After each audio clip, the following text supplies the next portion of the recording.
There is a moment in life that quietly reveals a truth most people spend years trying to ignore. Many reach their 50s or 60s and continue living as if time is unlimited, as if there will always be a later moment to finally focus on themselves, as if their own needs can be postponed without consequence. But life does not work that way. And the deeper reality, as uncomfortable as it may sound, is also what makes it freeing to understand. After a certain age, every single day spent fully living for others becomes a day where you slowly drift away from your own inner life. This is not about selfishness. It is about survival of the self, something many only recognize when exhaustion has already taken root over many years. For most of adulthood, living for others was not only normal, it was meaningful. It was responsibility, devotion, care, and love expressed through action. Raising children, supporting parents, maintaining households, working long hours, solving problems for everyone else, always being available, none of this is wrong. In fact, it forms the backbone of many lives and families. But there comes a point where continuing in the exact same way no longer reflects generosity. Instead, it slowly becomes a quiet form of self erasure. Not because love disappears, but because love without balance begins to empty the person who gives it. Scripture reflects this reality in a simple but powerful line. There is a time for everything under heaven. It does not say that all ways of living remain valid forever. It does not suggest that life stays fixed.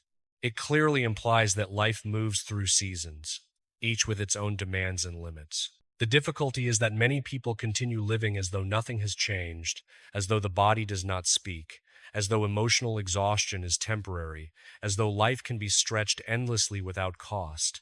And this is where a difficult truth must be faced directly. The question is not how much life you have already lived, but how you will live what remains. Because what remains is still valuable, still meaningful, but it no longer allows for the same patterns without consequence. There are habits, roles, and emotional dynamics that may have made sense earlier in life, but after 50, they begin to lose their purpose. They may keep everything functioning on the surface, but internally they start to drain vitality, peace, and clarity. One of the clearest examples is the continued sacrifice of emotional well-being in relationships that consistently take more than they give.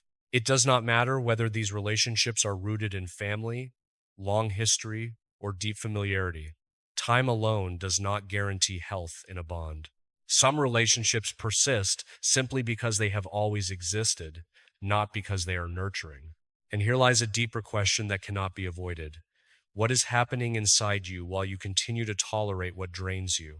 There is a passage in the gospel that speaks directly into this reality. What does it profit a person to gain the whole world and lose their soul? This is not a poetic exaggeration. It is a warning about the cost of living externally while neglecting the inner self. It is a reminder that success in relationships, obligations, or expectations means very little if it comes at the expense of inner peace. This does not mean withdrawing from everyone or cutting life down to isolation.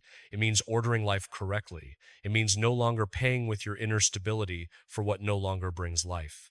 It means recognizing that not every relationship deserves equal access to your emotional energy, your time, or your peace of mind.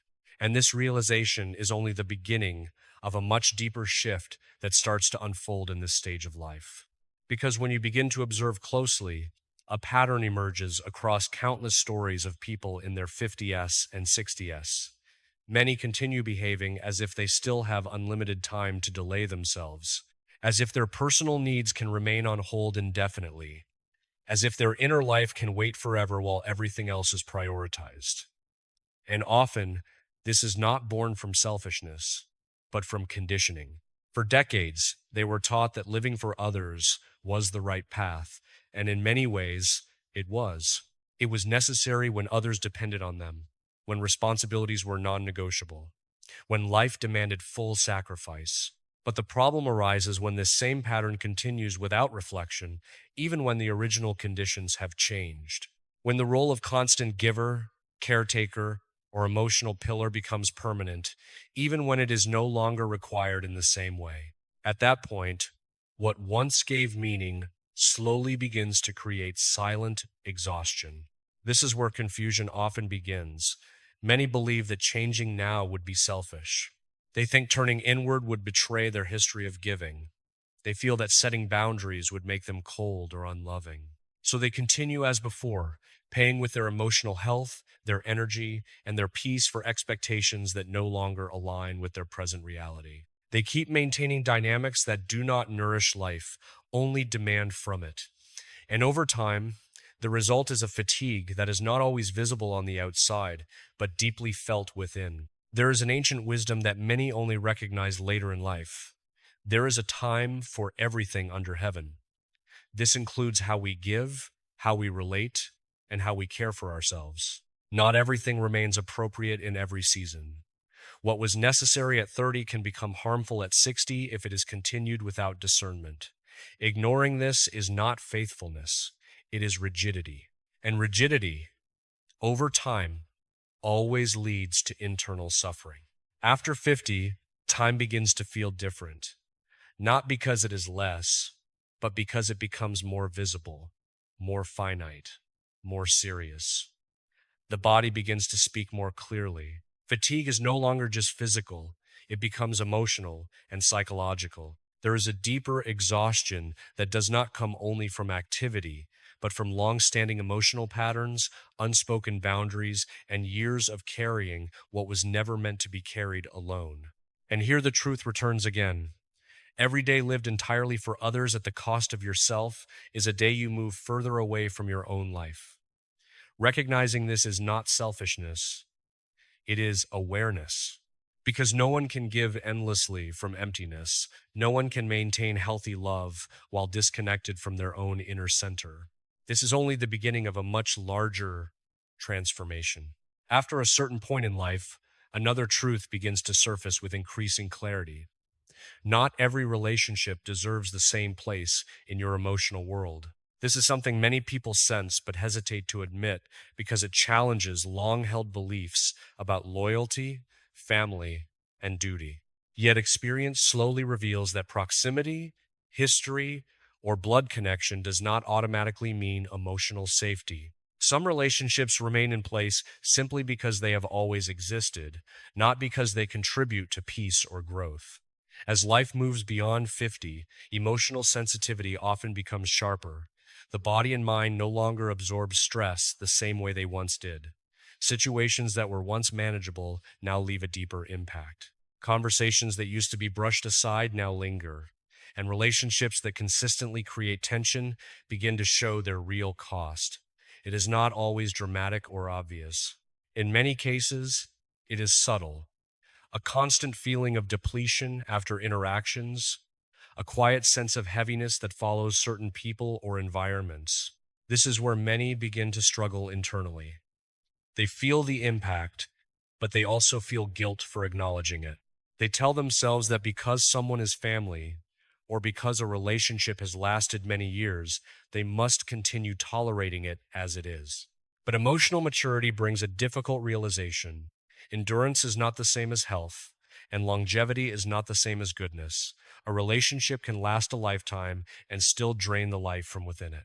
There is a deeper question that begins to emerge in this stage of life. What is the emotional cost of keeping every relationship exactly as it is? And is that cost still worth paying? Many people avoid this question because it forces them to reconsider roles they have played for decades. The peacemaker, the supporter, the one who always understands, the one who never reacts, the one who absorbs everything silently. These roles often became part of identity, not just behavior. But identity built only on endurance eventually collapses under its own weight. Because human beings are not designed to exist solely as emotional containers for others. There is a limit to what can be carried without reciprocity, and when that limit is crossed repeatedly, the result is not only exhaustion, but also emotional numbness, resentment, and internal disconnection. In the teachings of the gospel, there is a consistent emphasis on truth within relationships. Love is never presented as self-destruction. It is never defined as silence in the face of harm. Instead, it is rooted in truth, clarity, and responsibility. This challenges a common misunderstanding that enduring everything without boundaries is somehow the highest form of love. In reality, love without truth slowly loses its integrity. As this awareness grows, another realization becomes unavoidable. Boundaries are not rejection, they are definition. They are the point where a person begins to say, "This is where I end, and this is where I begin." Without boundaries, relationships become blurred, and emotional responsibility becomes confused. People begin to carry what does not belong to them, while others unconsciously avoid responsibility for their own behavior. After 50, the absence of boundaries becomes more costly. What might have been manageable earlier in life now accumulates into chronic stress. The nervous system remains in a constant state of tension. Sleep becomes lighter, patience becomes shorter, emotional resilience decreases, and yet many people do not connect these changes to their relational environment. They assume it is simply aging, when in reality, it is often accumulated emotional pressure finally reaching its limit. There is also a quiet fear that appears when someone begins to consider change. The fear of conflict, the fear of being misunderstood, the fear of disappointing others, the fear of being labeled selfish. These fears are powerful because they are deeply conditioned over years of social and family expectations. But they often keep a person locked in patterns that no longer reflect who they are becoming. And here lies an important distinction. Discomfort is not always a sign that something is wrong. Often, discomfort is a sign that something is changing. When a person begins to set boundaries for the first time in years, resistance is natural. Not everyone will respond well. Some will question the change, some will resist it, some may even withdraw. But that reaction does not automatically mean the boundary is wrong. It often means it is necessary. In fact, relationships that only function when one person has no limits are not balanced relationships. They are dependency structures. And dependency, while often disguised as closeness or loyalty, does not allow genuine emotional maturity to develop on either side. One person remains overextended, while the other remains unchallenged. As this becomes clearer, a new internal shift begins to take place. People start realizing that peace is not found in maintaining every connection at all costs, but in discerning which connections actually support life and which ones quietly diminish it. This is not about cutting people off impulsively. It is about understanding placement, distance, and emotional priority. And slowly, a difficult but liberating truth begins to settle in. It is possible to love someone and still recognize that the relationship needs boundaries. It is possible to respect history and still refuse ongoing emotional harm. It is possible to remain connected and still choose not to be depleted. This is where emotional maturity begins to take a different shape. It is no longer defined by how much a person can endure, but by how honestly they can live without abandoning themselves. As this process continues, another layer begins to surface, one that is often more difficult than relationships themselves. The quiet loss of identity that happens when a person has spent too many years living for the expectations of others. Many people reach their 50s and suddenly feel something they cannot easily name. They have lived responsibly, fulfilled duties, supported others, solved problems, and been reliable for decades. Yet somewhere inside, there is a growing sense of emptiness, not because life has lacked meaning, but because personal identity has been slowly set aside. This does not happen in a single moment. It happens gradually through repeated decisions to prioritize everyone else first, saying yes when they wanted to say no, taking responsibility when it was not theirs to carry, adjusting their needs to avoid conflict, becoming the strong one, the dependable one, the one who never breaks. Over time, these patterns build a life that functions well externally, but becomes less and less connected internally. After 50, this disconnection becomes harder to ignore. The roles that once defined a person begin to shift. Children grow up and no longer need constant guidance. Work responsibilities reduce or change. Social expectations evolve. And in that space, a quiet question begins to emerge. Who am I now, beyond everything I have done for others? This question is not a crisis in itself. It is an opening, but it often feels like a crisis because it disrupts identity structures built over decades. When a person has defined themselves primarily through service to others, stepping back from that role can feel like losing purpose. Yet what is actually happening is not loss of purpose, but the invitation to rediscover it in a more balanced and personal way. The gospel offers a perspective that speaks deeply into this moment. There are repeated examples where Jesus does not allow external expectations to define his identity. Even when crowds demand more, even when people expect constant availability, he steps away, withdraws, and recenters himself. This is not rejection of others. It is alignment with purpose. It is the understanding that a life guided only by external demands eventually loses direction. For many, this stage of life brings an uncomfortable realization. Much of what they believed was identity was actually role. Being the caregiver, the responsible one, the problem solver, the peacekeeper. These are roles that served a purpose, but they are not the totality of a person's being. When life changes and those roles are no longer needed in the same way, a deeper identity must emerge. And this transition is not immediate. It requires reflection, patience, and often courage. One of the most difficult parts of this shift is the fear of becoming irrelevant. For years, being needed gave a sense of value. Being useful gave a sense of belonging. Being depended upon gave a sense of importance. When that dynamic changes, it can feel like being pushed aside, even when nothing negative has actually happened. It is simply life reorganizing itself. But emotionally, it can feel like disappearance. This is where many people begin to overextend themselves again, trying to hold on to their previous role. They continue solving problems that others can now handle. They continue intervening where their presence is no longer required. They continue sacrificing their own time to maintain a sense of usefulness, but underneath, something begins to feel increasingly forced. There is a subtle but important difference between being needed and being valued. Being needed often ties identity to function. Being valued recognizes the person beyond what they do. After 50, this distinction becomes essential. Because if identity remains tied only to function, then any change in function feels like loss of self. But if identity is understood more deeply, then life transitions become spaces for growth rather than decline. In many spiritual teachings, including the gospel, there is a recurring emphasis on inner identity over external validation. The idea is not to reject responsibility, but to ensure that life is not reduced to it. A person is not only what they do for others, they are also what they carry within, what they discern, what they become in truth. Without this understanding, life becomes a constant effort to maintain relevance in the eyes of others, rather than living from a place of inner grounding.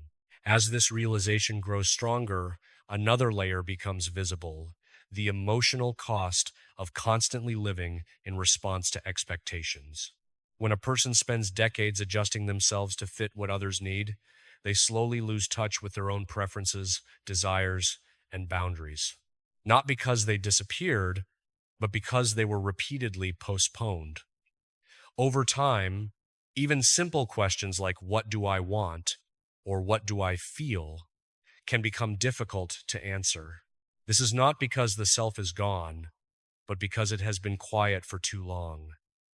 And after 50, that silence begins to speak again, not loudly, but persistently, through dissatisfaction, through restlessness, through a sense that something essential has been missing.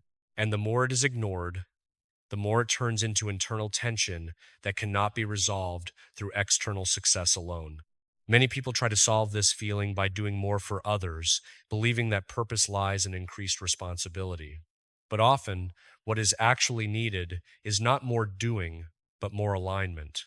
Not more obligation, but more truth.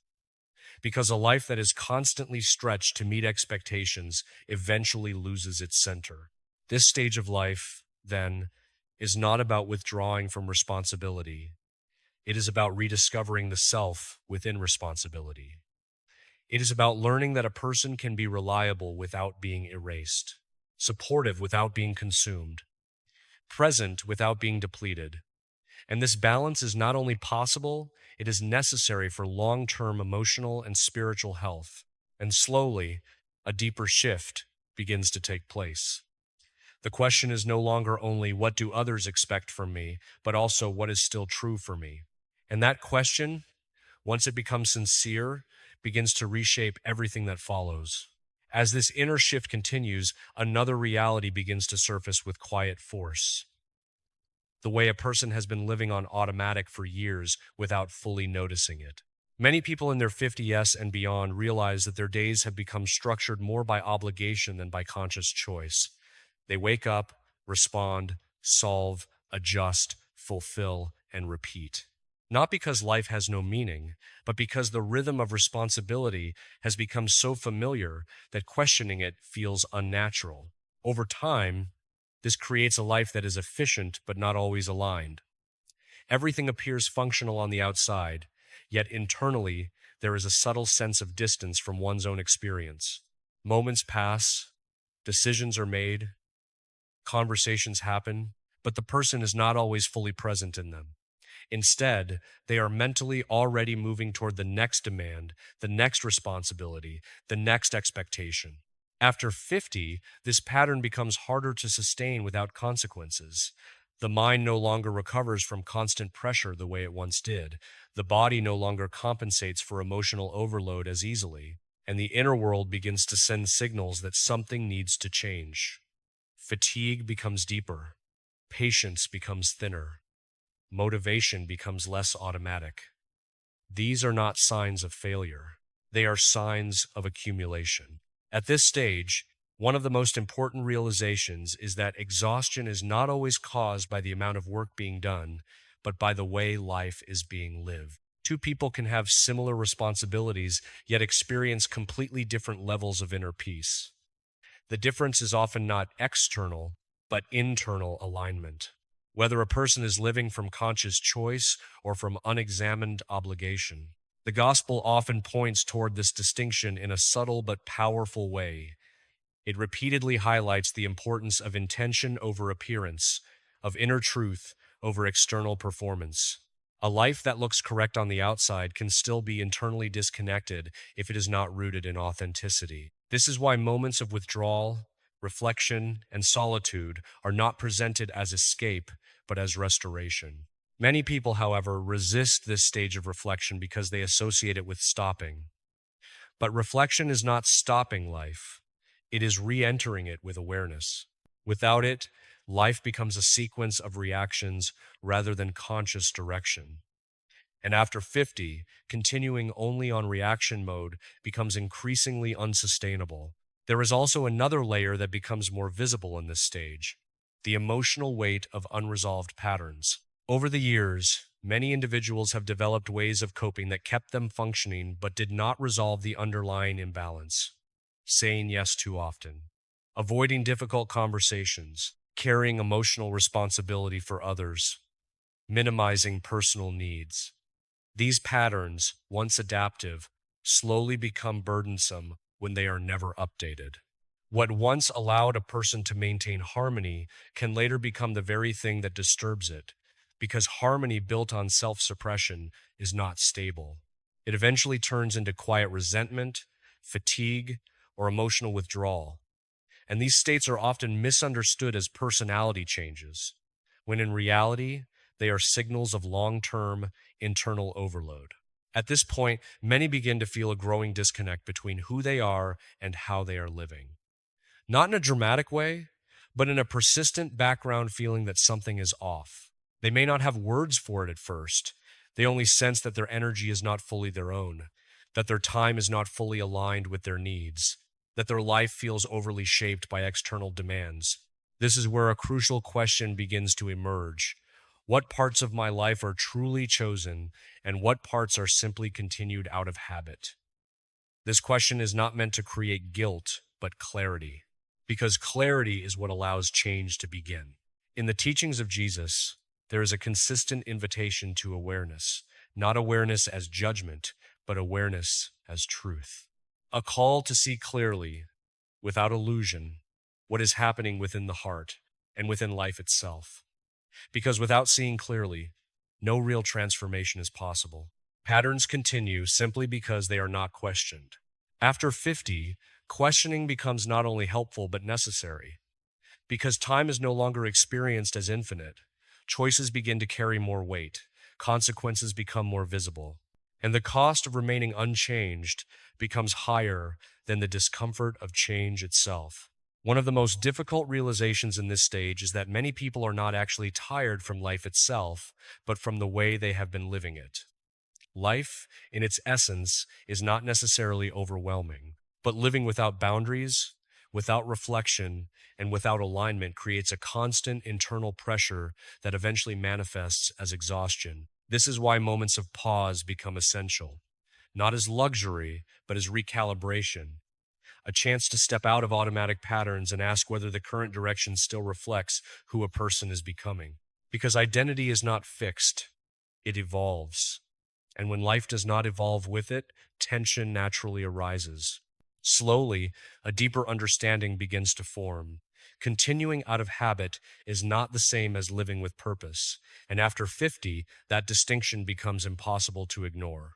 As this journey reaches its deeper layers, one final truth begins to rise to the surface, and it is often the most transformative one: the realization that time is no longer something abstract, but something deeply personal.